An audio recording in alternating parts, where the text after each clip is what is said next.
Each be welcome to come up and read one poem of your own if you'd like, so stay tuned for that.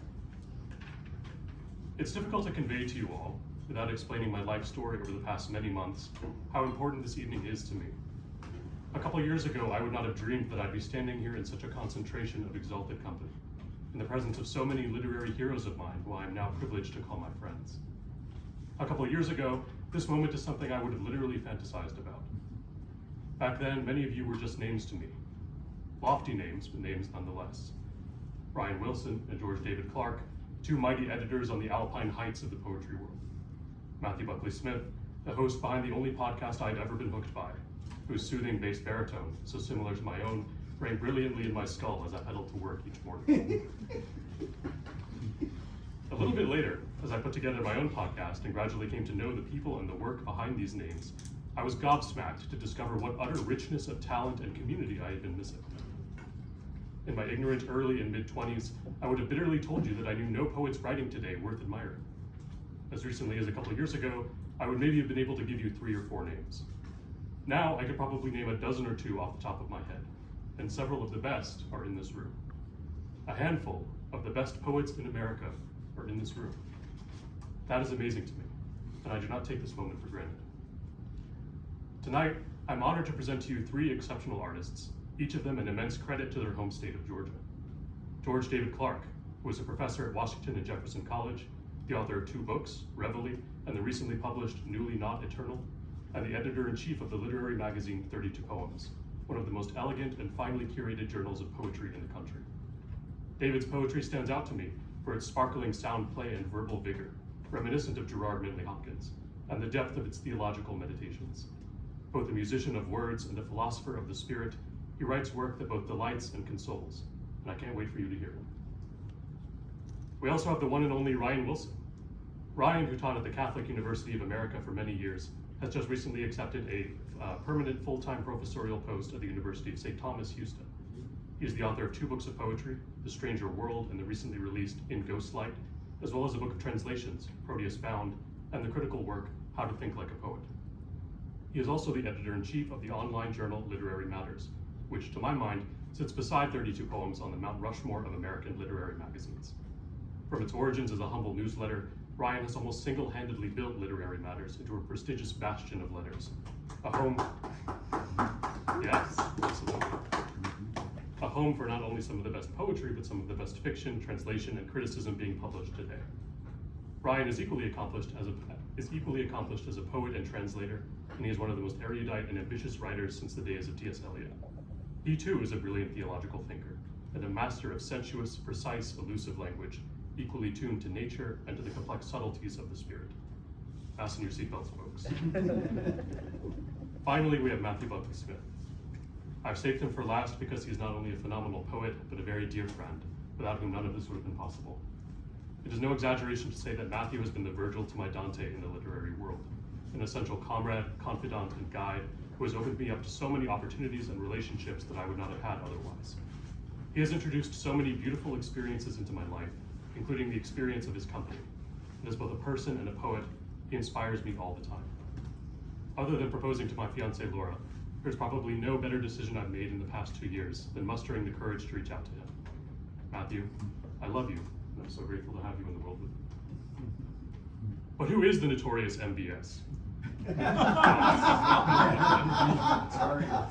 Well, for one thing, he is the host of the best poetry podcast that doesn't rhyme with Schmerscraft, which is followed by the equally ridiculous name Slee Ricketts. If you have not listened to Slee Ricketts yet, you absolutely must. It is a podcast that truly has it all. Poetry analysis, poetry gossip, film analysis, cultural critique, existential crises, religious rabbit holes, and general shit-talking, all in one delicious cocktail for the ears. Check it out. Mr. Smith is also the author of 2 books of poetry, Dirge for an Imaginary World, and the recently released Midlife. Aside from his podcasting prowess, Matthew has the distinction of being one of the most graceful and poignant poets writing today. It is frankly miraculous that our age has produced a talent as linguistically pure, classically rigorous, and humanely compassionate as his. I can't wait for him to break your heart. Friends, let us recognize this moment for what it is.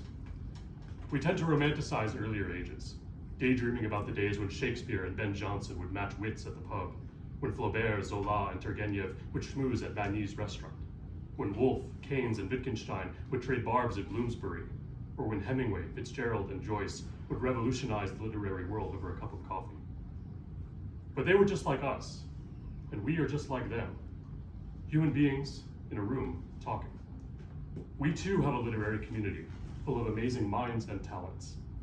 And when we get together like this, trading work and ideas, cementing old friendships and building new ones, we are participating in the same glorious tradition as our forebears. We, tonight, are making poetic history.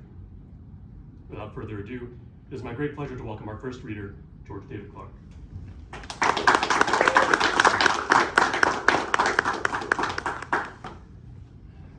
Elijah, thanks so much for that.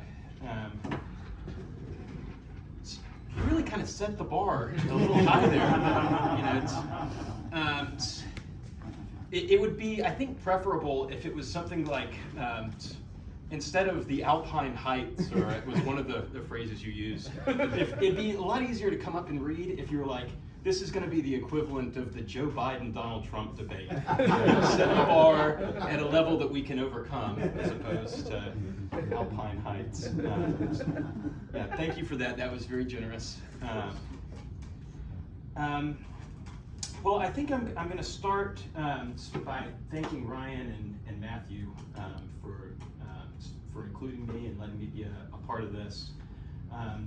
They are two poets whose work has meant an awful lot to me, and whose friendship has probably meant more. And Brian, I would include you in that list too. I'm so grateful for you, man. And I think I'll start with a poem that Ryan was kind enough to publish in Literary Matters some while back, and it's also the first poem proper in this new collection. It's called A Few Keys. This is the key to my pickup, and this is the key to my home. The key to my laptop is letters and symbols. My birth date's the key to my phone. I once stole a key to a diary, and once turned a key made of bone. What this key can do, I've forgotten. This key is some other key's clone. This key takes the form of a feather and swings the green doors in the roofs of these oaks. This match is the key to an altar and frees a black serpent of smoke. This key is the bronze in my brown left eye, but what shuddered tonight is unclear. This key is the pitch and the torque of my voice. May it fit in a favorable ear. If these coins make a key to the turnpike, the toll booth's a bribable latch. So a vein is impressed by a needle, and hardwood submits to an axe. But you can't coax a mind with an order, or force belief loose with a fact. When I've turned, it's the teeth in a bittersweet song, their diligent baffle and scratch. This last key, of course, is a wristwatch. I turn it by sitting stock still, by letting the clouds turn around me, by adding more drinks to my bill.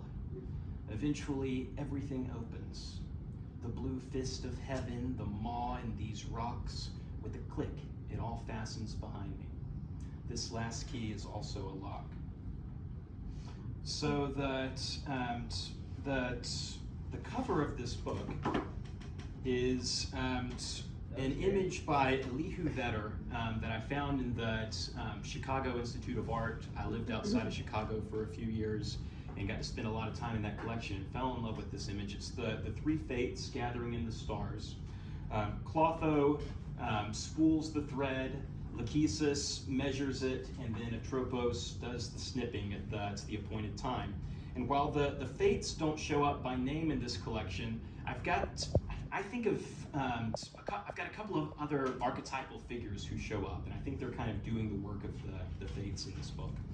And I've got a couple of them speak in persona poems, and I think maybe I'll give you one of those. This is Song for the Imaginary Friend. Maybe the other little piece of background that I'll give you is that I owe this poem to my daughter, who's now 11, but at the time I wrote this, she was maybe 4 or 5, and she had this imaginary friend named Becky, Are any of you named Becky? I say it because I say something about like it being an ugly name in the poem. I was going to say that anyways, even if you'd been Becky. So I don't know what to say about that. Anyway, she had this imaginary friend, and she figured out that she could start blaming things on Becky. So she had the little doll, and she would, and if she knew there were some things she wasn't supposed to say, but she could report that Becky said them. So like, Mom, I think dinner is delicious, but Becky says this tastes like trash. So she could pass that along. And I got to thinking like what Becky might think about being used this way, and I decided that Becky's totally into it. Becky is this close to like humanity, and even if it's just like a taste of the uglier sides of human feeling, Becky wants some. All right, so this is Song of the Imaginary Friend. Give me your gall. Give me an ugly name. The fabric body of a tragic doll, yarn-haired, bug-eyed, plain. I'll take the blame. I'll think the thoughts you shouldn't claim, the bald abuse and aimless libel. I'm the cloth and Lysol used to disinfect a brain. Give me your stains and sweat, your small wet cough against my neck, your spit, your kisses mange. I'll nip back soft, my lips a waft of light against your jaw while you're asleep. I'll bare my teeth, but barely. Where a parasite might gnaw, might thieve, I only want my share of why you're lonely, Mother. God, my bite is fair. Give me the grief to which I'm heir. I'll do one more of those. So this is another one of those persona poems. This one is Song of the Genie. Not a super pleasant genie. I lake the drought. I bake flood off again. I make fools rich enough that for a while they fool the rich enough to dictate style. I beautify, I muscle up, I thin. I pheromone, I woo, I violin the mood. I penthouse suite in private aisle. I ease death out of view, but never smile, and only ever last what's always been. The books and movies are confused, of course.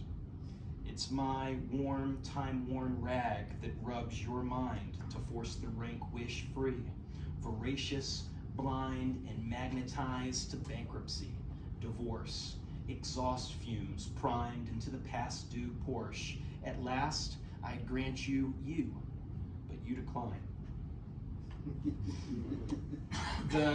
At the heart of this book, there's a series of sonnet-type things that are addressed to my son Henry. My wife and I in 2014 were expecting twins, and we lost one of them in childbirth. And our surviving twin, Peter, is healthy and wonderful. And it's been a really strange thing to kind of have Peter around who is identical to the child that we lost. And we found ourselves grieving the loss of a child and celebrating a birth at the same time. And I feel like we're still kind of doing a little bit of that dance when we look around the dinner table, and we'll talk about the kid that we're missing. Peter talks about Henry all the time. Loves thinking about if he had another brother who was just like him, and he could, he kind of is the sore thumb in our family. Like he doesn't quite fit in with everybody else, and he loves imagining that there's this other brother who could have been there.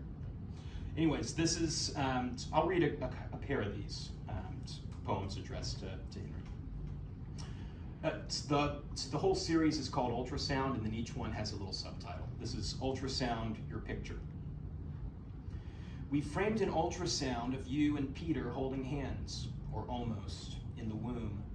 Your moon-bright arms crossed in a black balloon, with week and weights and heights in millimeters penciled on the side.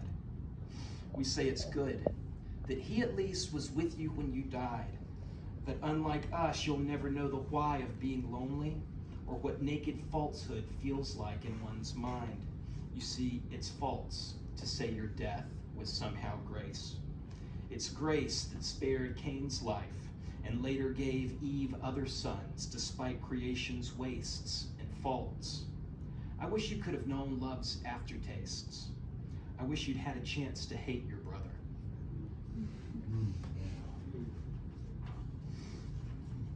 I'll do one more of those. This is Ultrasound Your Urn. Tonight, Pete's teething on your mom's Bluetooth. He found the scissors to derange his hair. This is a couple years in the future. Right? This wasn't like immediately after birth, he wasn't cutting his own hair. Move forward in time a little. I should clarify that.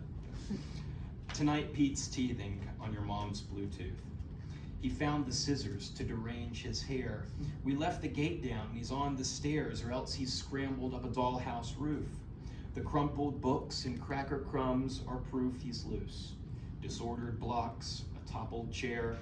Some days he's absolutely everywhere until I wish him gone, to tell the truth. Not you.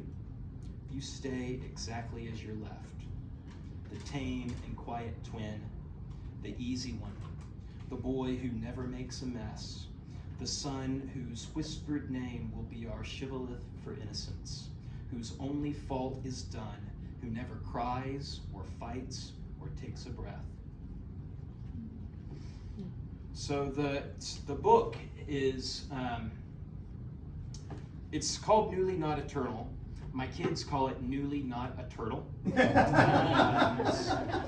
doesn't. There are no turtles in it, but there's a lot of eternity and thinking about the experience of awareness of human mortality and some of the joys of living in time and the joys of moments when we escape time a little bit. And I think I'll read one of those poems. That I also owe to one of my kids. My oldest son, George, also maybe 4 or 5 when he was starting to be aware of time in a way that really little kids aren't. It's such a difficult thing for them to wrap their minds around, discussing what time is and what's going to happen or happened in a certain point of time. And he started using this word yestermorrow that was just any time that's not right now. It was like a time in the past or a time in the future. And I decided yestermorrow was going to be like my ideal time. It's kind of the secret version of a weekend. Where like on the weekend, you just get ready for the next week or something. But yestermorrow is going to be completely outside of the other flow of time. It's like nothing that happens that day counts. It's totally free time for human beings. Yestermorrow. Hallelujah, it's nobody's birthday. Nobody's wedding and nobody's wake. For once the glib calendar's dumb. These braved hours have sloughed off their date. No unions are striking, no voters are polled, though if anything, dawn has come early. While the coffee is yet to be ground, our displeasures dissolve prematurely. We're a people with bleachers to get to, outlets to enter, entrees to eat, but this morning it's clear to anyone nothing's planned and there's nowhere to be. If the wind at the backs of our minds is persuasive, still each destination feels wrong. We wander outside in our boxers to stand on the edge of our lawns. Hallelujah that here on mortality's turf the daily's been soundly defeated. The diaries are shredded inside us. The dockets have balked and retreated. Any vows we have made to each other melt away in our mouths like confections. And at once they're replaced by the knowledge that at last we're immune to deception. The day picks up its skirts with its eyes closed, eventful though nothing will count. I hear fireworks rebound one street over. The DeWitts in their front yard make out. As local balloonists are coasting their baskets to rest in the neighborhood park, our children eject from the tire swings and gently tear heaven apart. Even when dust sizzles through the azaleas, the day feels unwilling to end. Stars flicker back out in the cypress. The moon seems inclined to descend. Hallelujah, the networks have canceled the news with no scandals, invasions, or earthquakes. What's next we'll discover in time. when eternity turns into Thursday.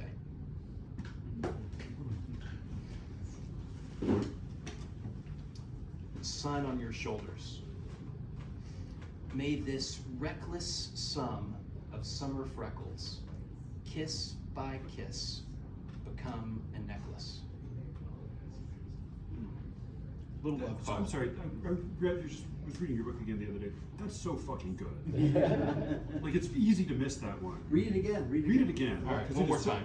Like, get applause because Don't it's give us a lot of so Well, difficult. it's so small, I feel like even saying anything It is to so, introduce it it's is so inappropriate. easy to miss how fucking good this is. Sun on your shoulders. May this reckless sum of summer freckles, kiss by kiss, become a necklace. Jesus. All right, so Elijah mentioned that I do this magazine, 32 poems, and this is our most recent issue, came out around Christmas time, and there's a couple poems in here that I feel like are kind of in conversation with the stuff I've been sharing with you, and I thought I'd read you a couple of those. This is one by Haley Leithauser called Where I'd Live. Honestly, it's kind of like the Yestermorrow poem, but better and like in half the space. So like, exponentially better, maybe. Yeah. Where I'd live. Where I'd live, bells are hourly unrung, holes undug, bee stings unstung, toothpaste slips back in its tube, lips unkiss, sands unshift, the sun unsets, days undawn, and all that up and goes is not gone. It's a killer poem, right? Yeah. Haley Leithauser. All right, one other of these that I'll share. This is Jeremy Radden. It's called Obod with Wild Blueberries. Frozen, they came to me in a blue bag, stain my fingers with their Empyrean juices, make of my yellow bowl a hollowed out planet. If not for such joys, I'd be unfazed by death. But look, 2 emerald chairs sit beside a coral cafe table. Outside the arched window, the San Gabriels wear the clouds like white toupees, august barristers exonerating the valley. Under such conditions, who wouldn't demand eternity? Last night it rained. I rushed outside in t-shirt and shorts to bring in the bookshelves I'd sanded and stained, a shade the stain can called Jacobean. Oh, I shuffled across the floor, towels under my feet, collapsed into bed, and decided I'd had it concerning time. So berries, defrost in your bowl like awakening stars. So radio, give me a purple sonatina. Let me hear forever and begin nothing further. So I've shared a little bit of this new book with you, but maybe the poems I'm excited about right now are some newer things, and I thought maybe I'd try some new stuff out on you all and see how it goes. I think that the book that I'm working on now is going to be called The Human Beings, and it's going to be about trying to figure out maybe what the Imago Dei is. What that might be. I think this is going to be the first poem in the book, and I guess I'm the speaker of this poem. Maybe it's like a God speaking to themselves, or it's one God giving some advice to another God, or something like that. And the title is Inventing the Protagonists. Like trying to think what would make if you're really interested in stories, like what would make a good creature? So this is Inventing the Protagonist. You'll want them hale enough to make things happen. Kill mammoths, build cities, cross seas. Weak enough that nothing comes easy or quick. Size them to fit inside caves, to shelter in the boughs of shade trees when a summer storm advances. Giants are worthless to you. Gnomes and pixies, silly. You'll give them hands, of course, and opposable thumbs, eyes that see menace far off, if imprecisely. Maybe only a little fur. A skin that bleeds is obvious, a skeleton that breaks, muscles that tear and atrophy, hungers that nothing can satisfy. You'll want heights and depths to frustrate their language, so vistas of snowcaps prompt sighs, so they gasp or cry when oceans unroll on their sandals. A little laughter by firelight won't hurt them. Have them find their own foolishness funny. Sow their sleep with visions that wrestle the infinite problems you'll pose. How to eat what will eat them. How to woo despite their own ugliness. How to seal their dead in graves, in paintings, in the scent of mown grass. Goad them by answering nothing, leaving all the whys mysterious. Tease them with joy in the mornings. Addict them to music and stories. Wow. That was great. I think you should keep that. Thanks, Elijah. But you also said the thing about, alpine heights. No, I really loved it. That was great. Thank you. What prompted you to go down this thematic path? I think I've been writing towards it for a while, and I was looking at a big pile of poems and trying to think what might hold them together, and felt like this was the conversation that I was having with my imagination before I knew it. This is a theme that's you've been I'm focused getting on to the recently. end of it now, and can kind of look at this, a bunch of poems, and I think see what's happening. Do you feel like you have, is this a theme that has stuck with you throughout your time making work, or do you tend to go through phases where you focus on, where you have hyper fixations, graduate from them? Maybe some of both. I'm more interested in this now than I was before, but I think in the first book I'm wrestling with some of the same things. I think I'll do 3 more. One really short. Earful. I'd like to pick this little beige flower of cartilage, one of the 2 I've grown, and place its long red stem inside a crystal vase to decorate the haunt your voice recovers in on nights like this when silence has its say, but neither of us wants to be alone.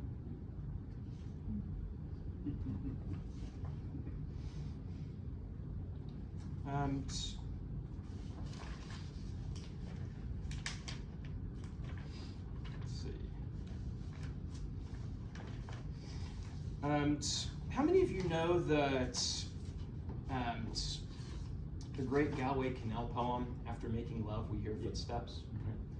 So that's Fergus, Galway's son.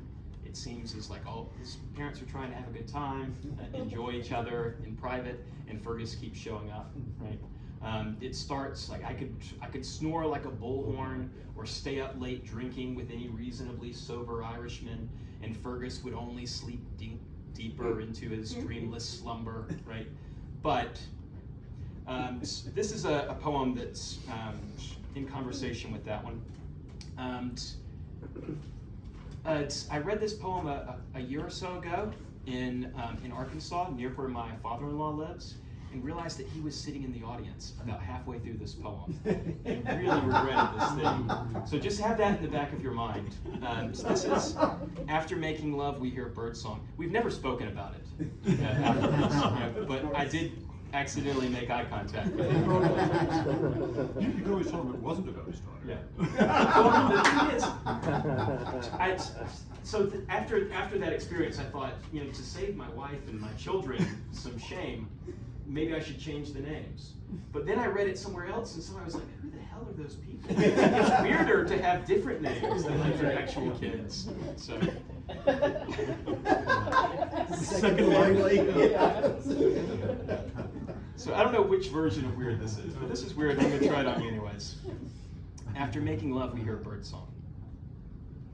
It's been a pretty athletic performance, if I do say so myself. And as we finish, I'm winded, just holding Elizabeth close and about to start kissing the salt off her neck when the birds pipe up at the window. All night we left it open to the breeze, more than warm already now at 6 a.m. this August Tuesday, and a motley flock has gathered on the sill just as pretty as you please.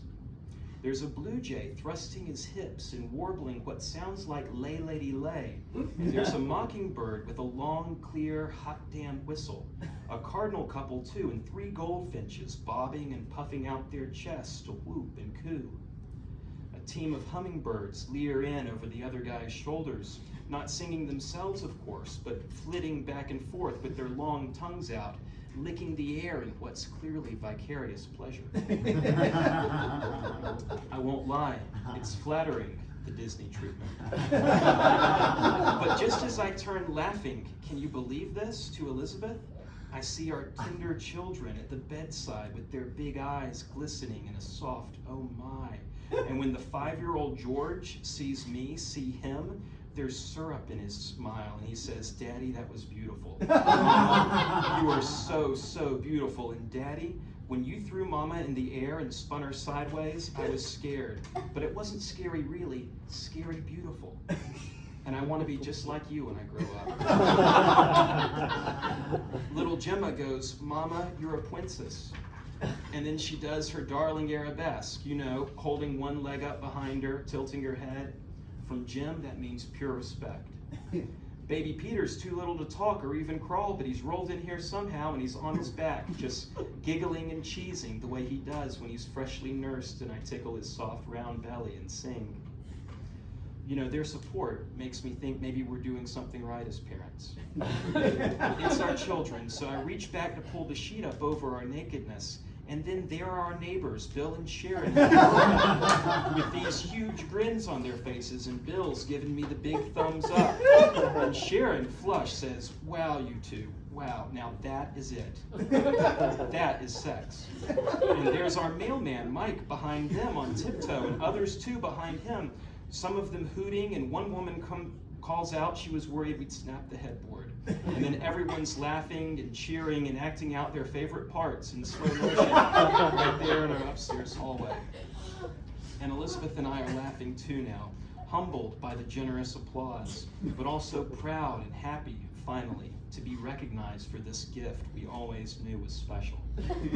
And then in a blitz, the birds are swirling through the room, landing on the dresser and night table and the bookshelves, snowy owls and a cockatiel and 2 swans by the dirty clothes basket, nodding their necks in a bow and fluting. And last, this peacock that must weigh 50 pounds comes sailing in, screeching a half-baked rapture that chills us all as he fans his tail and quivers mightily. And in the midst of this display, Elizabeth rises, smiling that coy Queen of the Moon smile of hers. And she takes my hand and pulls me up, and we bow. And I don't know if it's sweat and the shine of exertion or what, but our hair and our loins and our eyes and our teeth and everything's glowing.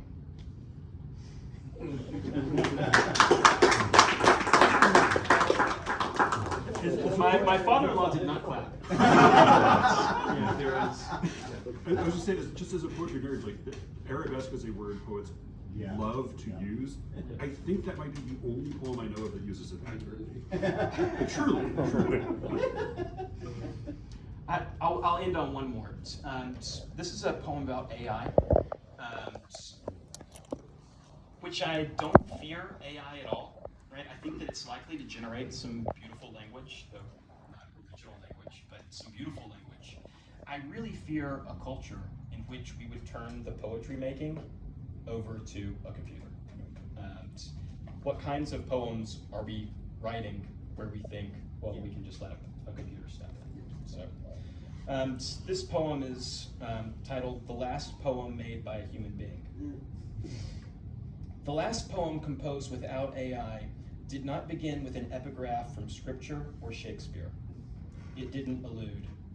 Not a love lyric, it didn't describe the soft wisps of blonde hair behind the beloved's ear, or how afternoon sun through oak boughs dappled the skin on her shoulder. Not one of its lines recalled the sensation of breezes that billow out shirt sleeves and the tails of blouses, that flirt with the hems of bright-colored dresses. It did not celebrate the shadows of suspension bridges on the muddy backs of rivers, nor did it cherish flying buttresses made of gray stone, serpentine walls, stained glass, or parquet floors inlaid with cherry wood. It did not celebrate. It might have narrated a voyage to an island where rubies mature in the soft white wombs of coconuts. It might have dreamed. It might have recalled the poet's childhood, how his collie dug under the fence and found poison in a neighbor's tool shed, how with his mother he held her, whispering in her ear as she whimpered and died. It might have, but of course it didn't. It did not condescend to description, to story. It did not advance an argument about the beauty of women and men, the gracefulness of hands, the elegance of spines, of hips, of clavicles, the candor of eyes and their countless expressions, the terrible heights and depths of our songs, our singing, the weight of the Imago Dei. It did not argue, nor was it beautiful. And it did not last long, a little more than a page, but still long enough to do more or less what those terminal poems around it were doing, to remember the crimes of old men carrying briefcases, to successfully prosecute the language, stripping her naked, revealing her lies, to pick a ball of black lint from its colorless navel, to pose a few jokes not intended for laughter, to gaze through a smartphone's camera, to gaze at itself and sigh. Thank you all.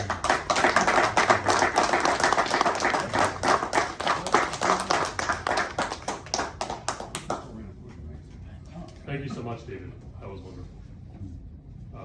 Which of the two of you would like to go next? I feel like we should take a beat here. Have a minute. I don't want to follow that. What is the average drink cost in Cleveland, Ohio? At a bar? What kind of drink are you talking? I don't know, what do most people drink in Cleveland, Ohio? Beer, liquor? Great legs. I mean, it's not that different. Okay, all right. Well, yeah, I'm just thinking like for a poetry reading of this temporal magnitude, I feel like we need a bribe. So I'll tell you what, we will surely go out for a drink afterward. If any of you is sticking around, the first round's on me. So thank you for being here. Yeah. Does anyone have any questions for David? I'm sorry. I'm not. What's Imago Dei? It's in Genesis 1 and 2, when human beings are described as bearing the image of God. That's the Imago Dei. Okay. What that is, I'm not quite sure.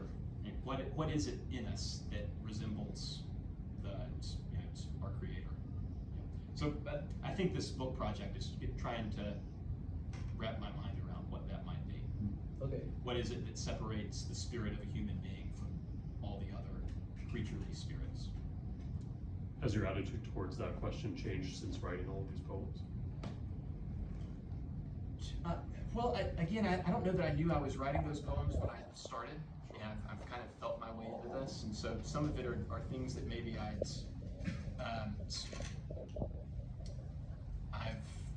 known or believed for a long time, but discover in the process of writing a poem in a way that I wouldn't have been able to articulate them otherwise. Sure, yeah. I got a question. You edit a poetry magazine that Ernie Hilbert, forgetting that I worked for Literary Matters, once told me was the only poetry magazine that America worked.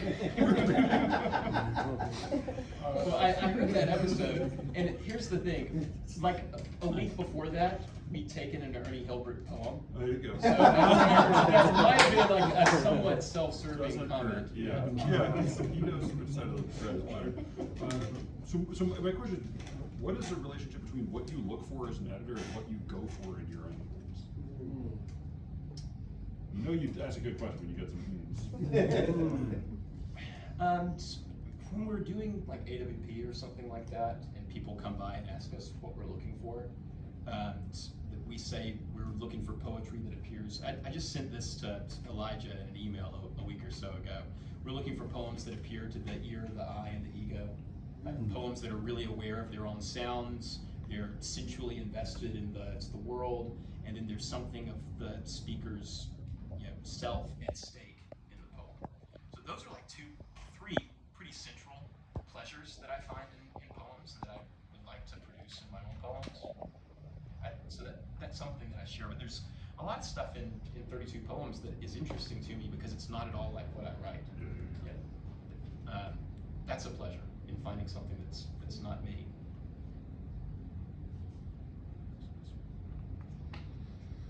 Anyone else? How many of your poems in Newly Not Eternal would you accept in 32 poems? I mean, it's not fair, but if I saw them from someone else, maybe I would feel differently, but I would never publish something that I wrote. Yeah. Do you feel like you have enough, you can imagine enough objectivity to look at your poems as if they were by someone else? Would you mistake Well, that? I feel like I'm objective enough to look at like a big pile of poems and say, well, these couple are keepers, and these others, no one should ever see them.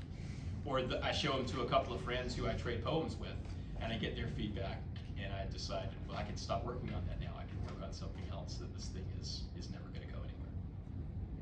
That's you're answering that question with like the non-optional humility, like that you have to answer it with.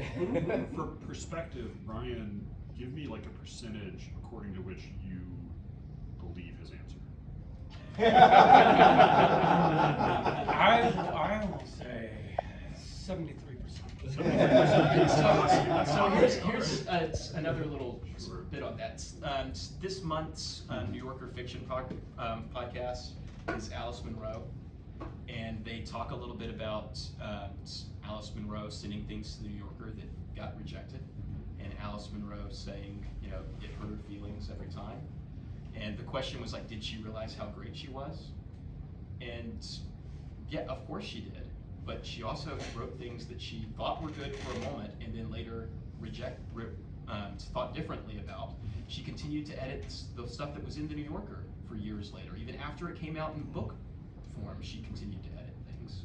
So I think we can have some objective sense that some things are not up to the best that they could be. Yeah, but you're not. I don't think. Yeah, sure. Yeah, I think that's true. But I also think like you're good enough that you're not below the water level of the average stuff you're getting in the slot. Like, yeah. 30 Poems is a good magazine. I don't think it's as good as every poem is on average better than a George David Clark poem. I wasn't trying to answer that. No. That's my like brutally honest assessment. So I think you're a good editor. I think you're a better poet. On that note, Matthew, do you want to go? Sure. I'll make Ryan bad cleanup. Is that what you call it? It's been years. I think it's 4. While you approach the podium, I don't have a question, but I just want to say it's really weird to listen to a voice that I'm used to in my ear coming out of someone's actual mouth. Yeah? I love the podcast. And to see it coming out of your mouth is making all those mental adjustments. Whenever we're in the car, Elijah's podcast is the only one I listen to that's not full of profanity, and so it's the only one I can listen to when my daughter's in there. Yeah. And they always think it's me talking. I have some podcast stickers if any of you want. Drink and a sticker. You can say you got that much. We got a lot more than that. Amos gangbang. All right. I'm going to start with a couple poems by other poets, which is always a good way to induce disappointment down the road. So this is a poem. I know Elijah likes poems with like big mythological scope to them, but he also disbelieves in like mystery making as a poet. He believes that if you're writing, everything you do should be very conscious. You should be able to pull off what you're doing, knowing exactly what you're pulling off. Whereas I tend to be a little bit mystical about how it actually gets done. So this is a poem I think that kind of marries those two, marries some contradictions. This is called Sphinx. It's by Robert Hayden. I read this for the first time at the beginning of quarantine when I was stuck in a house for 18 months with my 2 small children, and it landed. It struck home. The Sphinx in Greek mythology, of course, landed on Thebes and brought a plague with her, and or was a plague of sorts. And the only way to get rid of her was to answer her riddle correctly, at which point she would die. If you answered it incorrectly, she would eat you. This is a slightly different version of that myth. It's called Sphinx by Robert Hayden. If he could solve the riddle, she would not leap from those gaunt rocks to her death, but devour him instead. It pleasures her to hold him captive there, to keep him in the reach of her blood-matted paws.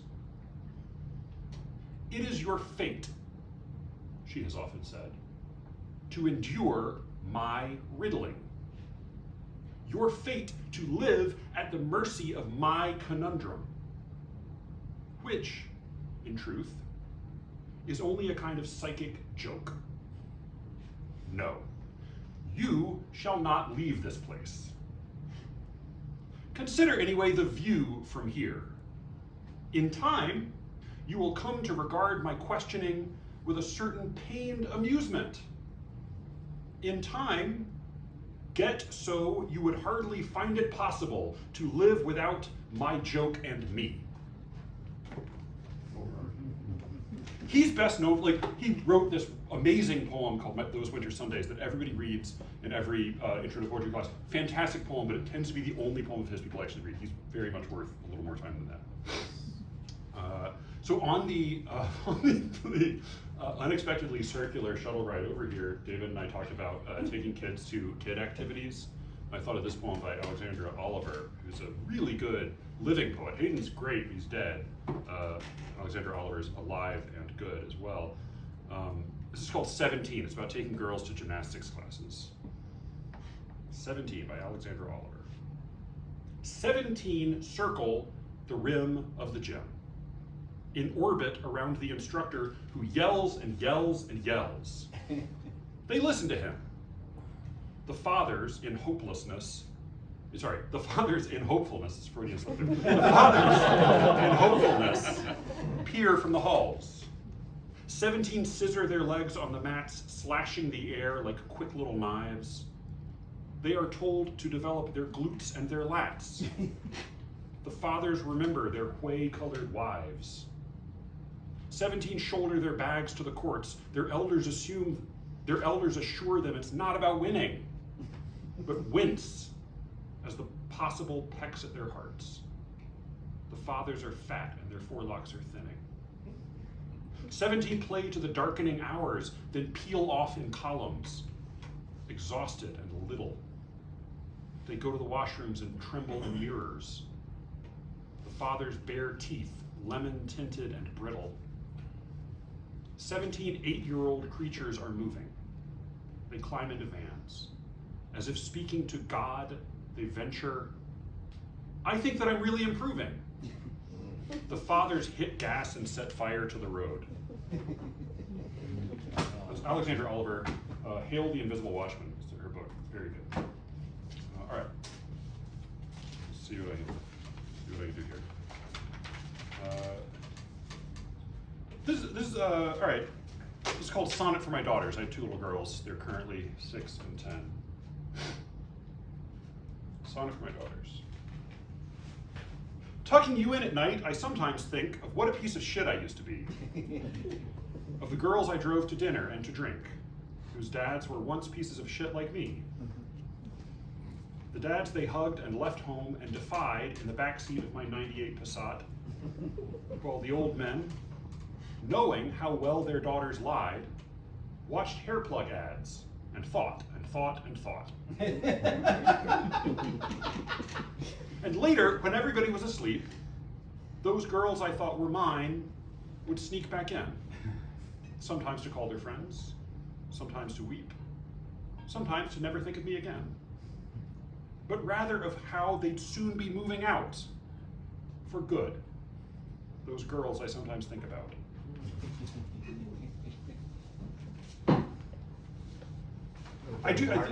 Oh, sorry? A little bit of Larkin in there. I was actually recording a thing in the other day. Like, I don't read Larkin anymore because it's like Alice McDermott says she doesn't read Flannery O'Connor anymore because it's not because she doesn't love her, because she loves her too much. So I can't. And these are mostly from my book, which I do hope you read. I just like to print them out because I'm a weirdo.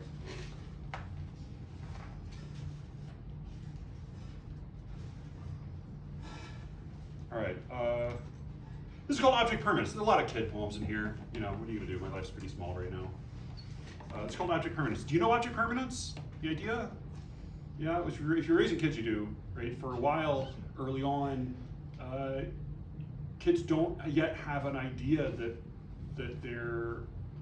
things that disappear from their field of vision stick around in reality, right? They think that when they're covering their eyes, they're hiding from you, right? And this makes bedtime really difficult. Object permanence. Because you haven't yet developed faith that what you see at nightfall will return at dawn, when time begins again, it's death you nightly learn to dread, like the recurrence of a dream in which your father or your mother stands and takes you, singing every time the same unmeaning sounds, upstairs into the reeling hall that slides with horrifying slowness toward that room peopled with deaf-mute mammals on all sides, dim as the womb, where you are left to beg and helpless watch as warmth and human touch and hope retreat into the dark, which, closing with a latch, becomes complete. No one can hear, but you cry anyway, for more time in the world you hardly knew. Here in the body, one momentous day, we loved as you.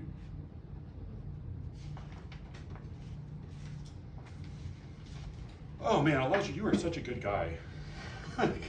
He is really, I mean, in addition to being like a very sweet and generous man, who's like, I imagine like, if you happen to run into him when you're at a bookstore, like it's really like, it's like walking into the M&M store and meeting Willy Wonka. He also like is more deadly serious, like while being very cheerful and sweet natured, he's like more deadly serious about poetry than maybe anybody I know. And yeah, it is. He wrote me a note a while ago, and very quickly I got the sense of like, oh, this is like, I am a minor landmark on the longer path of this remarkable person. All right. There are a lot of really good, sweet, God-fearing poets here today. David, Ryan, Elijah, all people who I think are smarter than I am, better read than I am, and have a greater faith in the order of the universe. But I feel like I should at least offer some representation to the heathens among us. This is Creed for Atheists. Let us not speak of God as if he were the nightmare of a naughty child, or a white lie for a widow, or a conscript's consolation on the battlefield. Let us instead be awed by the nothingness we've chosen not to be awed by, the shade whose earthly shadow we're standing in, the lie cast by a happy lie. The face we turn away, let us turn it toward the others. Let us find them out. The ones who know the way a sure thing looks when rounded with a little doubt. The same ones every day who, kneeling all together in a common room, pray for their pets and pray as well for us, their company in a common doom. Let's take no satisfaction, but concentrate on what we say when we say no. That dead, we are the same. That time falls fast across the fading light like snow. That man is an anxious motion of matter upon matter, liquor upon tongue, the neurotransmitter's flame upon the dendrite's kindling, bright and not for long.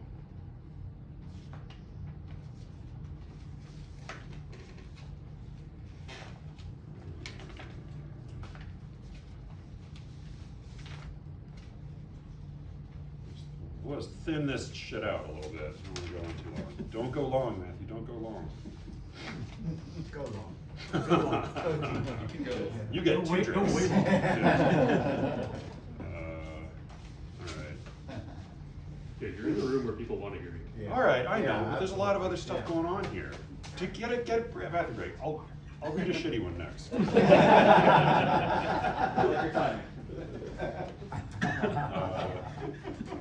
I have one dedicated to Ryan.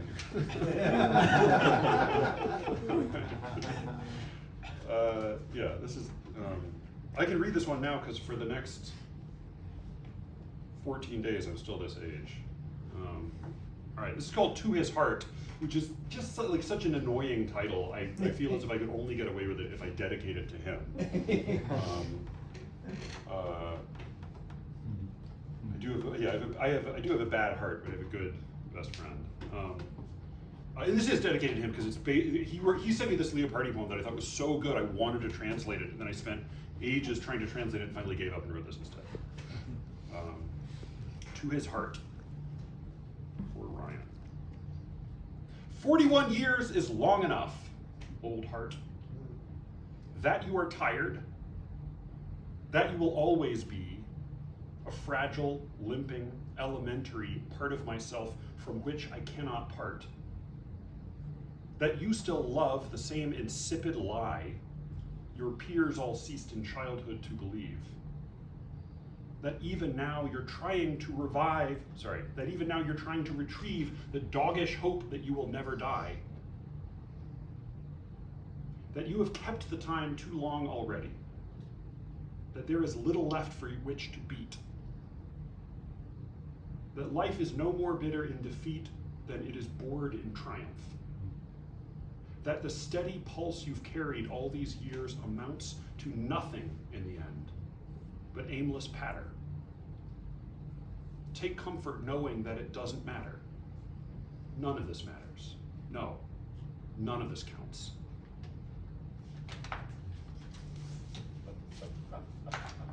All right, this one is gonna be in 32 poems. I guilt tripped David into taking it for me.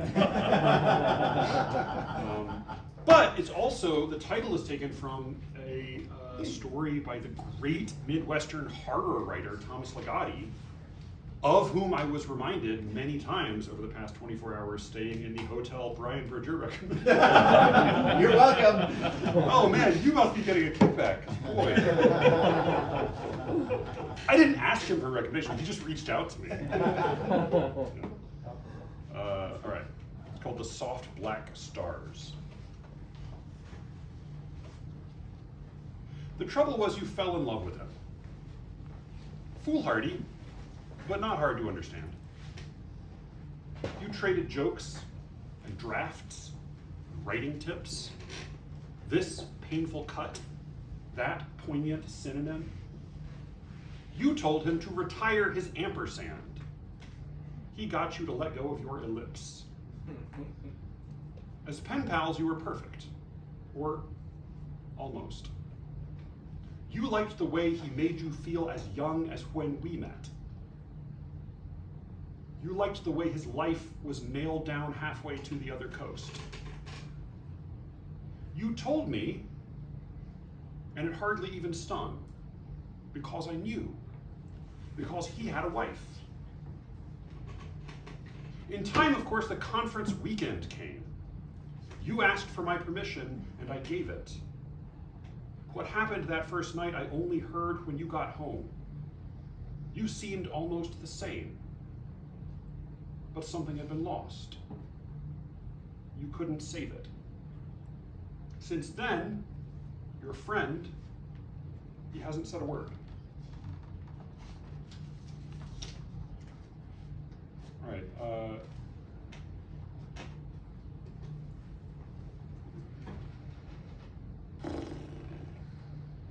Yeah, I'll read this one. And I think I will make good on that drink. I don't drink, but I will buy you a drink if you come drink with us. All right, this is a poem without metaphors. Some days there are no other words for pain. And for the worst, the literal is best.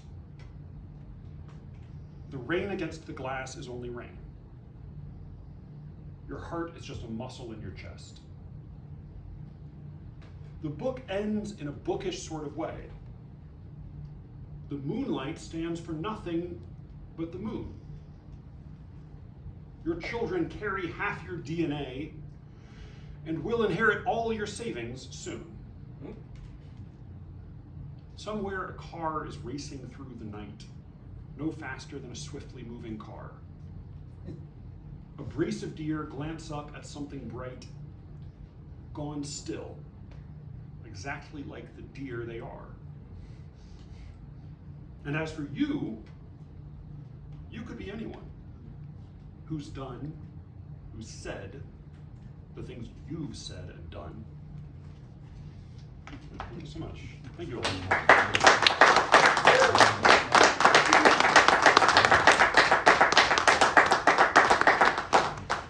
Thank you so much, Matthew. Yeah, thank you. Yeah. Does anyone have any questions for Matthew? Poetry questions or Sleering's Club questions? Medical questions about why I'm sweating so much.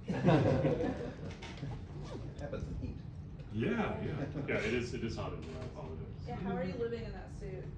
I'm just, I I'm can't locked fucking in. believe this. Is that tweed? Yeah. Yeah. Jesus Christ. Right? Yeah, I'm up to blood. Can we ask you to read a poem? Is that a specific request? I would love to hear the year of. Oh, okay, sure. This is one nobody fucking wanted. This is what nobody wanted. Okay. It's the very first one.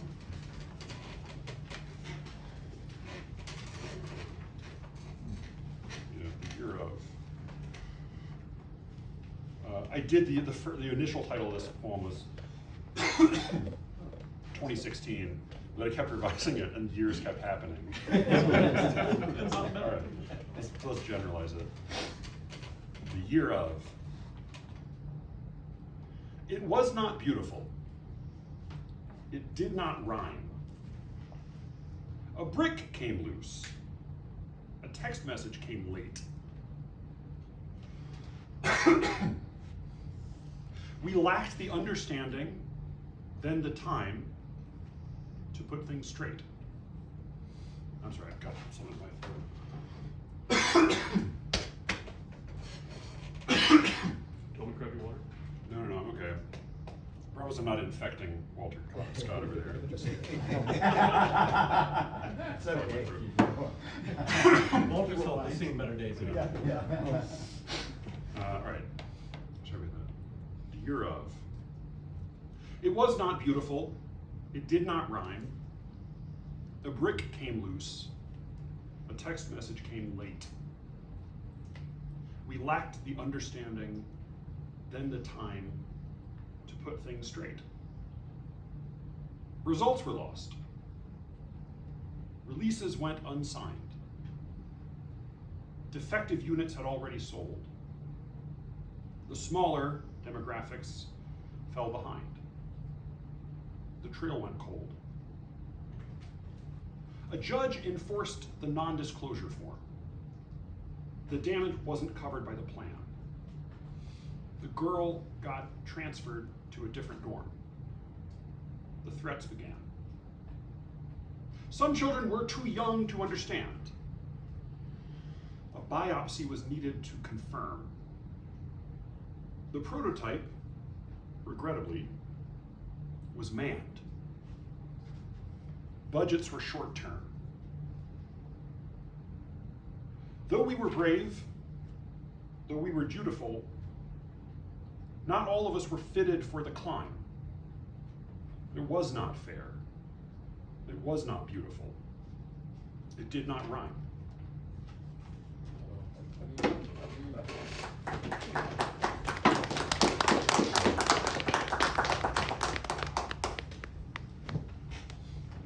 So I'll ask a question, Matty. Sure. I heard and then thought, and of course, a handsome nod to E.A. Robinson. That's where I got that shit. I knew I got that somewhere. But, Robert Frost in his essay on Robinson disambiguates between grief and grievance. And I wonder what you think, if you know that essay, I think it's called The Prince of Heartacres, is that right, Bob? Something like that? It's just the introduction. Yeah. King Jasper. Yeah, that's right. But I wonder if you make that discrimination in thinking about how you're approaching a poem, how you're setting up a punch in a poem, or if that's just a bunch of nonsense that you don't care about. I don't think it's nonsense. I remember reading that a gajillion years ago in grad school, and I tend to, I write a whole lot, and I revise plenty, but I throw away. And for me, the test is if I do my best, and this is where I was giving you a little bit of grief, David, if I do my best to imagine that I am a stranger, reading this in a vacuum, picking this up off a table and thinking, what is this? If I read a draft of mine with that eye, and I don't immediately become bored or disgusted, then my thought is, okay, well then maybe whatever this is concerned with is something that somebody else might be concerned with. If you have to be me to care, then that's not good enough, you know, I hope. But Ryan is always so much better at, like, he and I have given each other poems to trade and revise for ages and ages since we met in college. When I give him something, he can write an exegetical essay about it and explain what every line is doing and why and how and where I got the reference that I didn't remember getting from somewhere. When he gives me a poem, I can say, like, what if we turn this line the other way around? Sound a little better. So that's So he's way more helpful. Well, like, that's The reality. reality. Like that's about the extent. I'm very bad at thinking about my own poems. I have a very bad memory for things I have said. I have a good memory for things other people said. Terrible memory for things I have said, which is dangerous when you're married. Do you find consolation from your own poems? I don't know, man. Sometimes when I'm reading them, I do think that's the big difference. Like, people talk about poetry making the world a better place or making a difference, and I think it's cynical and a little bit inaccurate to say poetry has no effect on the reader or the world.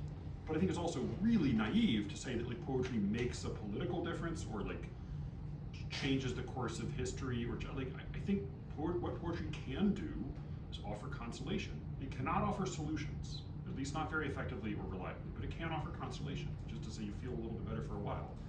I think for me that consolation probably comes in the writing.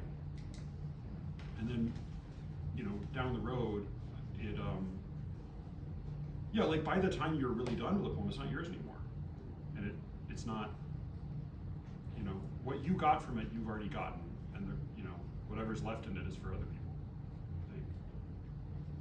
Can I push on that answer? Please. So consolation, I like that word. If I'm not mistaken, the etymon is solace or whole. Is there a way in which writing or reading poems can make us whole or give us a moment where we feel whole or can imagine being whole? Just curious what you think of. Probably. But, yeah, I mean, I guess like are people who feel consoled less likely to be total pieces of shit to one another? Maybe so. So in that, you know, like, sure, I think they're, here's the thing, like, can poetry sometimes make the world a better place? Probably so. I can read a poem and say like, hey, this made a difference to me. But if you are setting out to make the world a better place by writing poems, you are a fool. I mean, which is to say, like, probably like one of the people in this room. But do you feel that the reading life, the life of reading poetry, conditions your mind in a positive way? Because I think poems can individually bring consolation, but also a lifetime of reading poetry, I think, can sensitize you to the world in an important way and sometimes even a moral way. Yeah, this is where you and I really disagree. I think like devoting a lot of my life to poetry has not made me a better person. I think there are probably a lot of other versions of me who would be a better person and a worse poet. Like Brian, talked about my friend and co-host Brian about this. Like his sons will be better people than he is. They will be like kinder, more whole, more like level-headed, more wholehearted, well-adjusted people, they just will be less funny than he is. So I think poetry's kind of similar. You gain some things, but I don't think it, as a result, it makes you a better person. But again, he's smarter. Let's listen to him. Well, I think it's important. I mean, whenever you bring up morality in poetry, it's important to distinguish that you're not just talking about an ethical dilemma of right or wrong. That you're talking about the whole person and their entire holistic reaction to the world, and not just a decision they make, but the way they make decisions. And it's more about wisdom than any given moral knowledge. And I think that, yeah, I would use the word conditioning, because I think that, not all poetry will do this, because not all poetry is great poetry, but I think great poetry can give you insight into the world, into human nature, into thinking more subtly, and is not going to make you a good person, but it can enhance what's already there, I think, in a vital, important way.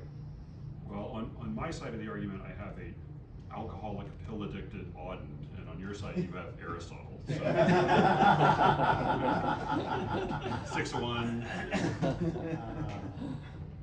What's a better person? I don't know. Thoughts?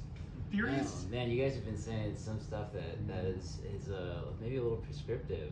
Please. You said something earlier about how part of your process is basically if it's not worth something to somebody other than you, it doesn't make the cut. But As best I can imagine. Sure. Right? yeah.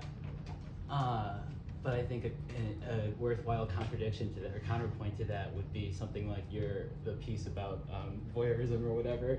The specific is a part of how he's connecting to it and making it, and then providing that context for us, and therefore is a further inroad to the work, right? So like the universal is in the specific. Is that the phrase?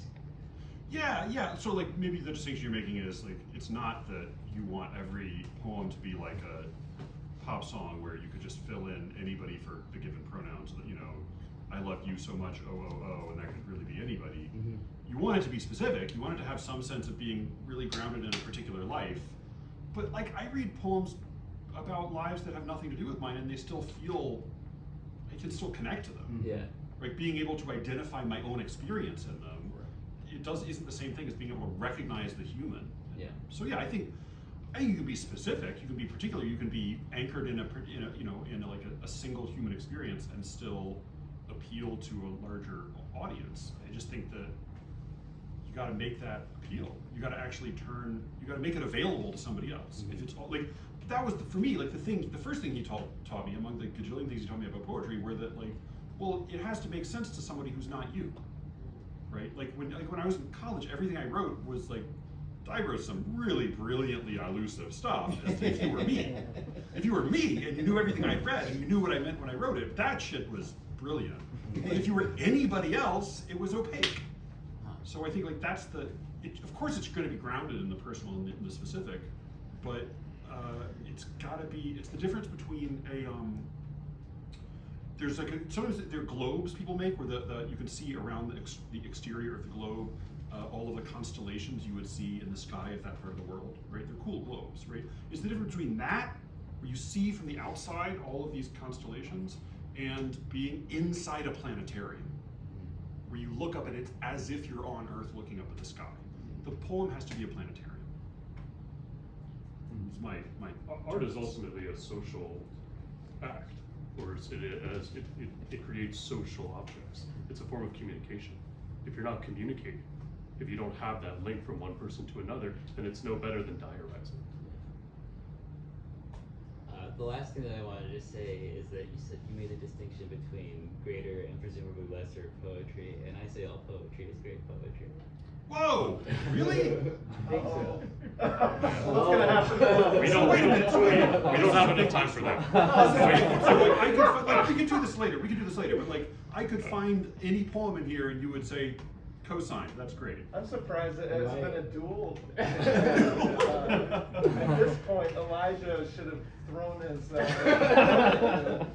professor said that. He said even if you write a shitty poem, the the act of writing the poem somehow changed you, therefore was worth the writing of it. That doesn't mean it's a good poem. It means that you writing the poem Yeah, was a that's good true thing. of running laps, Yeah. right? But not every lap is a world record, right? Right, It's good yeah. for me. I'm glad I ran them. I hate everything I write, so. Then you sound like a right. You might be right.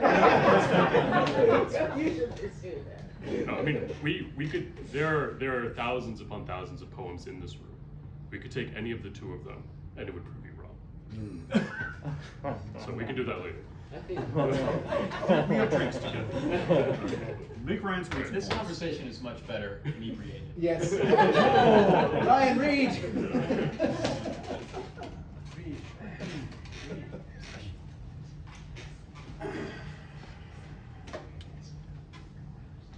Before we got here, David and I were talking about how Ryan adjusts his persona for the audience. I noticed he's keeping the cap on for this reading. This is tough all on those days. Are you kidding?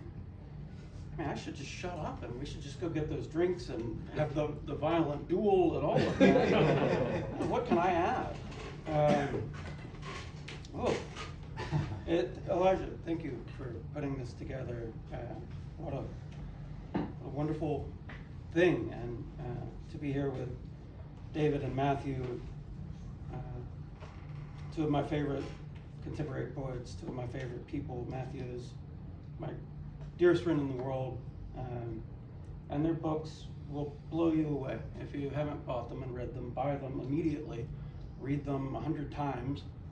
They're so good. And they're not jerks. That's what? It's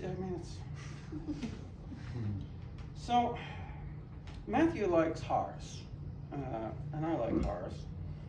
And so I thought, since their poems were winsome and charming and delightful, I would read a poem from Horace that's sure to alienate almost everyone.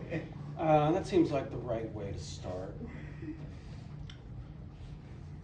So, this is from the third book of his odes, which, if I recall correctly, is 23 BC. So, yeah, I think this should alienate everyone. All right, this is Ode 3:1. I hate the foul-mouthed masses and abhor their company. Be reverent. Hold your tongue. The muses' priest, I sing unheard before songs to the virgins and the rising young. Kings hold dread power over their own flock, and over kings themselves, Almighty God, renowned for conquering the giant's stock, who shakes the whole world with his mighty nod. True, one may plant his groves in wider rows than someone else. This nobler candidate descends into the campus. One who knows more fame due to a greater moral state opposes him.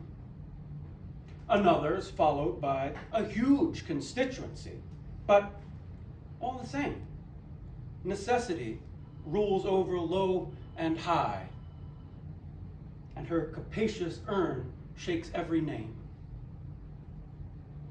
The man who feels the drawn sword dangling over his wicked head will find that his meats lack their customary sweet Sicilian savor, and neither birdsong nor the lyre brings back a peaceful sleep. But soft sleep still comes for the peasants in their lowly hovels, and will never disregard the shaded shore, nor Tempe's valleys by the west wind fanned. The man desiring only what he needs is not disquieted by storm-churned oceans, nor by the savage violence that succeeds Arcturus' fall and the goat's rising motions, nor hail that kills his vineyard, nor the farm that gives the lie to hope, the orchard trees blaming excessive rains, fields claiming harm from scorching stars or winter's cruelties. Fish feel the seas contracting from the vast piers flung into the deep.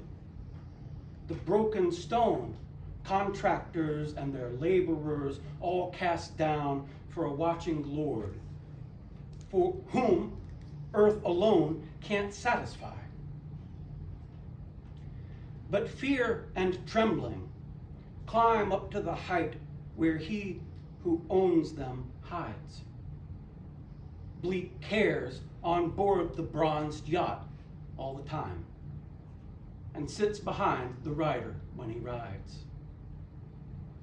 So, if no Phrygian marble work, nor fine deep purple robes with greater brightness than a star, nor any sweet Falernian wine, nor Persian spikenard soothes the mournful man, why should I raise up in the modern way a lofty hall with marble columns, great and white? Why trade my Sabine farm away to shoulder wealth's far more oppressive weight?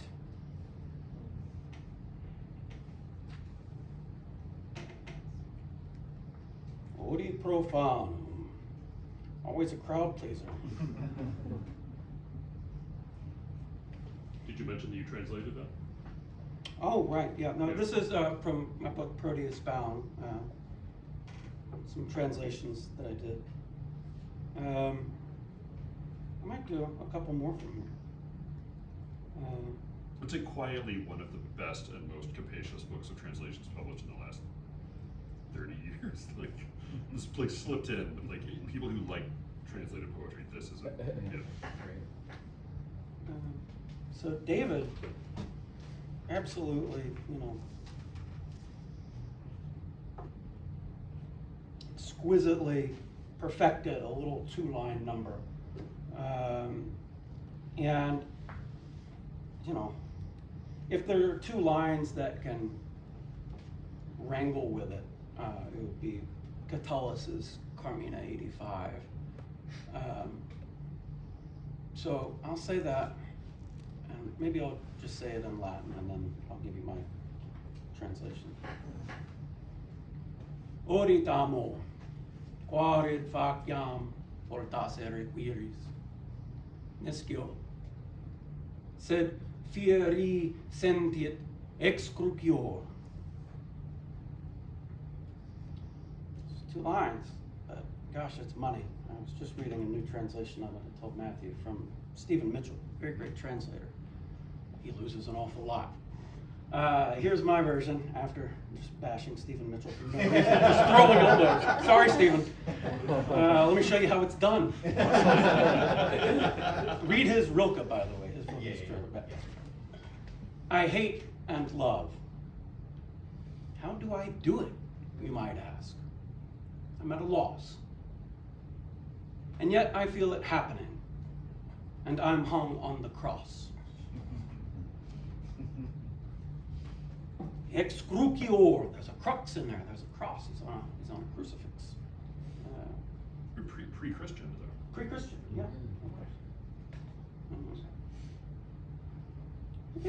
Maybe I'll do another love poem. Last night I had the pleasure to read with Bob Haas, and Bob opened with some amazing war poems, and it put me in an odd position. So on the jacket of my first book, the wonderful poet and translator and critic Rosanna Warren starts her very nice endorsement by saying Ryan Wilson is a poet of nightmares. Which, by the way, is kind of awesome, and I wanted a card made that said that I'm a poet of nightmares, like job description, poet of nightmares. But anyway, so Bob starts with these war poems, and I was like, what do I do? Oh, I guess I have to do love poems. And I like that. I don't often do love poems. So I'll do one from Petrarch, and then I'll say some of my things. This is from the Remus Potters. This is 132. If it's not love, what could this feeling be? If love, by God, what kind is this? And whence? If good, why this mortal consequence? If evil, why's each torment sweet to me? If I burn by my will, then why lament? If not by will, what good is weeping now? Oh, living death, oh, darling evil, how have you such power if I don't consent? And if I give consent, my sorrow's wrong. I find myself aboard ship, blown along high seas by crosswinds, tiller dislocated. So light in wisdom, with such error freighted, that what I wish for, I don't even know. I freeze in summer, burn in winter's snow.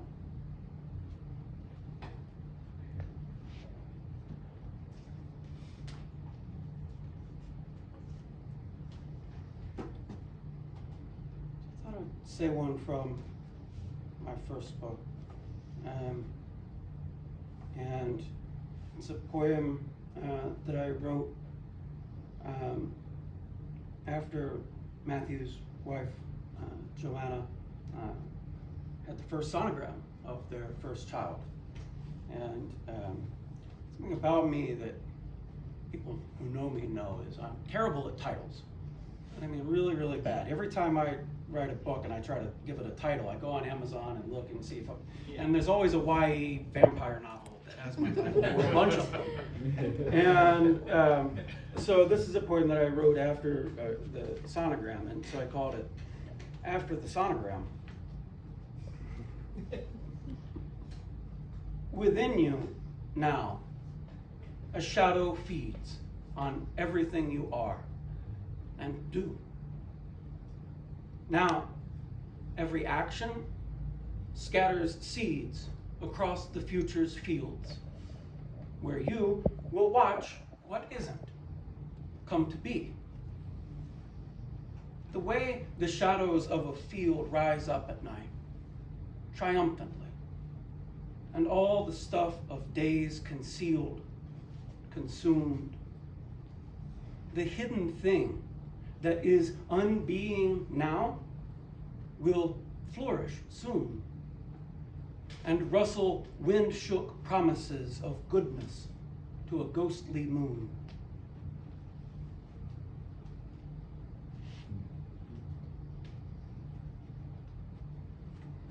Hey, that's a happy coincidence. This book's called In Ghostlight. This is the new one, and we just ended with a ghostly one. Hey, I didn't even plan that, y'all. Felicitous. I don't know. Bob, did I say Hart last night? I don't think so. I don't think I did. No. So we go on, Bob opens up, and he recites from memory perfectly, movingly, powerfully, this Anglo-Saxon poem in the Anglo-Saxon. I was like, I'm not going to follow with my impression of the Anglo-Saxon reader. I can't follow that. But anyway, this is a poem from the new book. It's called Hart, which is the name of Hrothgar's mead hall in Beowulf. And so, yeah, I imitated the form from the Anglo-Saxon, the alliterative hemi-stick, which turns out I've been saying wrong for years and years. I just looked it up. It's humiliating, and I think Matthew went to bat for my pronunciation of it. I mean, it's a big nightmare. It's a big nightmare. Well, you're a poet of nightmares. Case in point. Well done. Bravo, Elijah. So, I don't know that this poem needs any kind of preface. It's just called Yard. It is creeping across the withered back country, where grim fogs graze hills and gray mists haunt the hollows that hug our forsaken highways. It lurches through thickets, downs leaves, downs limbs. It strips the bronze stalks of the harvest. It steals the firstling of the flock to gladden its feeding. In a ditch by our fence, they found Doc's daughter. The balefires burn. Others are butchered. Groped by our grief in the grizzled air, we have shrieked lamentations, longing for a law to punish the predator and make firm a peace. All the high councils have condemned the creature, and still it stands astride the county, cruel as winter, the cold's own kinsman. The nightly news repeats its nothing. Our Facebook friends cry wolf, unfollow us. It shakes its iron shackles in the shadows. It rattles its wrench over the roof gables. In the darkness outside our doors, it dances and will not wander from the farms it has wasted. The monstrous changeling, unchosen, our child.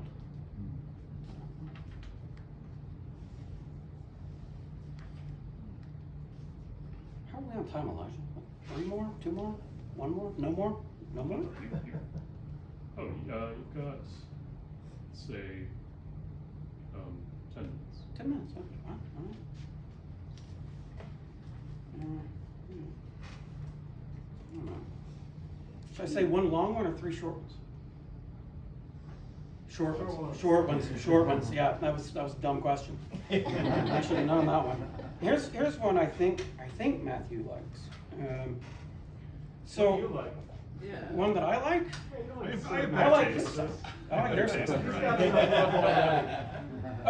Well, this one, I'll do this one. I don't often do this one. So, I think David and Matthew and I are all the same age. And, growing up in the 80s, 90s, the MTV was big, and then there was a spinoff, VH1, and they did a show called Behind the Music. And it was sort of laughable, listening to the exploits of the hair metal bands from the 80s. So, because I'm a nerd, I decided to write a Behind the Music episode for Orpheus. And so that's what this poem is, Behind the Music. The Maenads were another story. Only blank years could wear away the otherworldly glory he dreamed. Only despair could tame that wild tongue with the truth.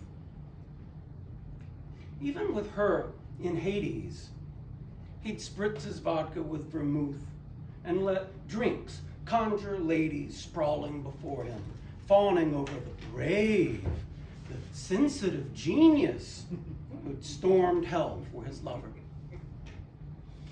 Dreams are one way to live. So, one night he typed out a dream. Great loss, he knew, needs closure. To say he'd been ripped limb from limb, resolved into composure, what otherwise was open-ended. It calmed the sea to glass, one might say. Well, it was too splendid a lie, shriller than brass in broad sun. But he knew the tale would be loved, being easy enough to pacify love's failures. Alive, he hid in sleazy all-night dives, downing martinis alone in the timeless dark. Got old, while lithe girls in bikinis lay tanning in the park with rich tech kids who had never heard of him or his doomed passion. Got older when he learned the word itself was out of fashion. And yet lived, crooked, drunk, and hoary, beyond the nameless pain he'd known, beyond his dream of glory. An ancient man, made sane by senselessness. In his last weeks, he wrote, much to his credit, a song through which the sad truth speaks cleanly. Few have read it.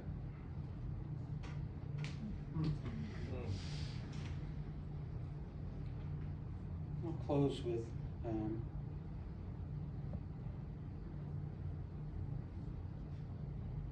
one that's for Maddie. It's the last poem in the book. Another great title. It's called The Problem. I mean, what are you gonna do? I'm gonna find out there's a YA novel called The Problem. Titles are hard, so that's just what it is. Last night I said this poem and Bob liked it, and I said I didn't even get to say my nerdy bits about it. So my nerdy bits about it are that the form of the poem, probably the genre, is the propempticon. And I know y'all are all lovers of the propempticon, which is a poem for a journey, the most famous of which from antiquity is probably Horace's Ode 1:3, which is for his friend Virgil. But in this propempticon, I also use another ancient genre, the preamel, that I think Matthew likes. I think Matthew has a crush on the preamel. I mean, it's a pretty nice thing. Preamel is, some people do this, some people do that, these other people do this other thing. The most famous of the preamels from antiquity is probably Sappho's, where she says, some people love war, some people love ships, I love love. So that's my little nerd bits about this poem, which is an airplane poem. It's a propempticon. The thing about he's making fun of his ability to title poems, but it's a very simple title and it comes back in a very effective way at the end. So it's just it's like this is my level of commentary. Spoiler, dude. Just listen for the word. The problem is done well. It's like a dumb thing that's done well. I was trying to lull him to sleep. I know. Don't just shut up and read the book. It's good. The problem. Some grouse. Some rattle ice in stormy cocktails. Some read or stare into their hands' artificial glow. The good-natured, whom no one likes, make conversation. Kids kick seat backs. Babies scream. This is the part where you find out exactly who you are, as much as you will ever know, crammed like seeds into this invaluable lemon, with all the dreamed escapes you cannot help but dream. There's something wrong, some unspecified glitch. But nobody will say just what it is, keeping you stranded among strangers here on the hot tarmac, waiting for some pronouncement, some true words that will explain your prolonged absences from the air above the clouds, from flight, from the oceanfront destination everyone's anticipating. It will not last forever, your time on the ground. At some point, there will come a departure. Then, clouded skies will recede, like sunshine, like questions, like your toddler's sticky touch. And you will be wholly invisible to the earthlings you love, who love you. An arrow shot by some blind archer beyond the endless traffic and grocery store pharmacy lines, long distance calls, and doctors wincing thoughtlessly. For now, take solace in the presence of the known world's flawed, forgettable, flightless things. Bless the engine's troubled heart, the brief and inexplicably beautiful problem with the wings. Thanks.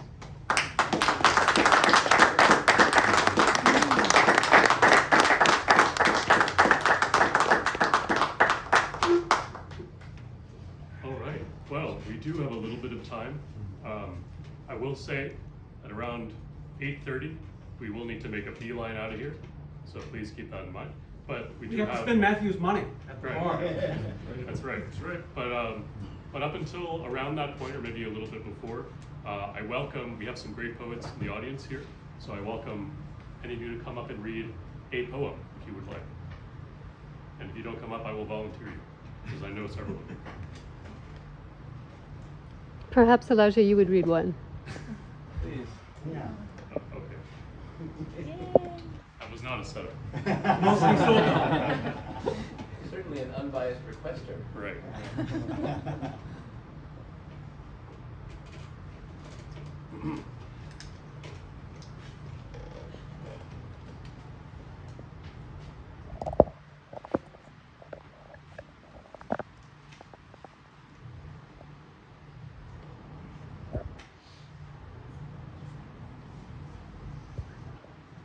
All right, so some of you may know that I recently got back from a trip to France.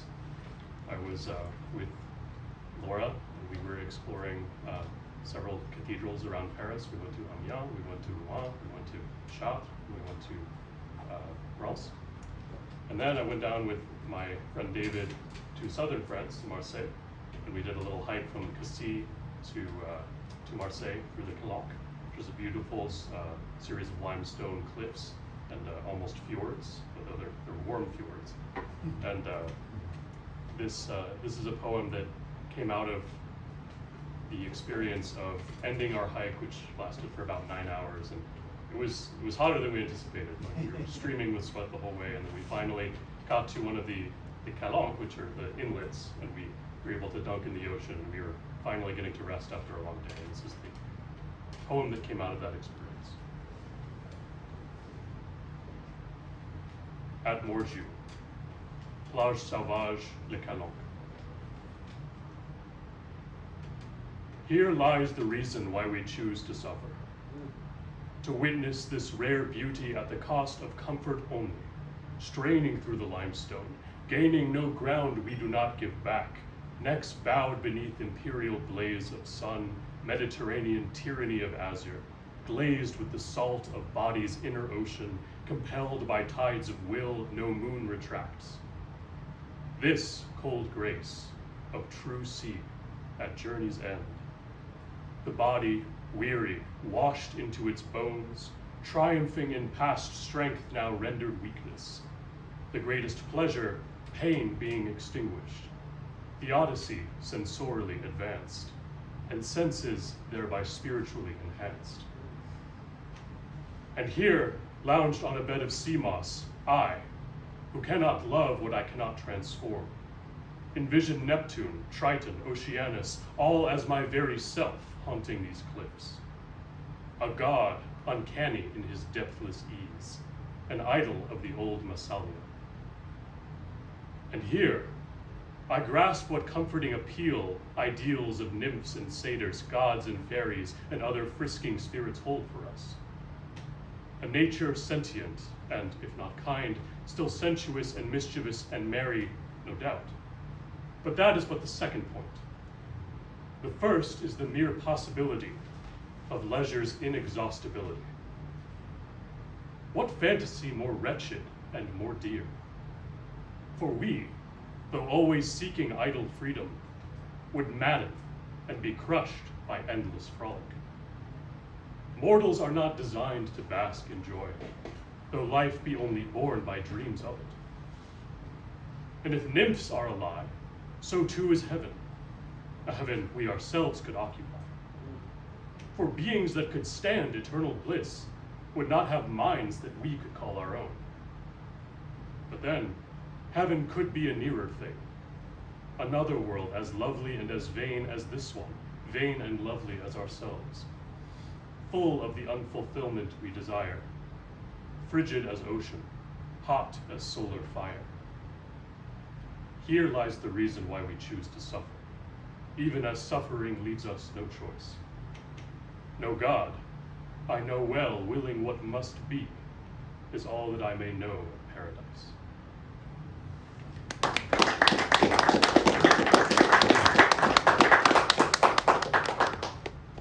How do you know when a poem is done, or how do you know when a poem is a keeper for you?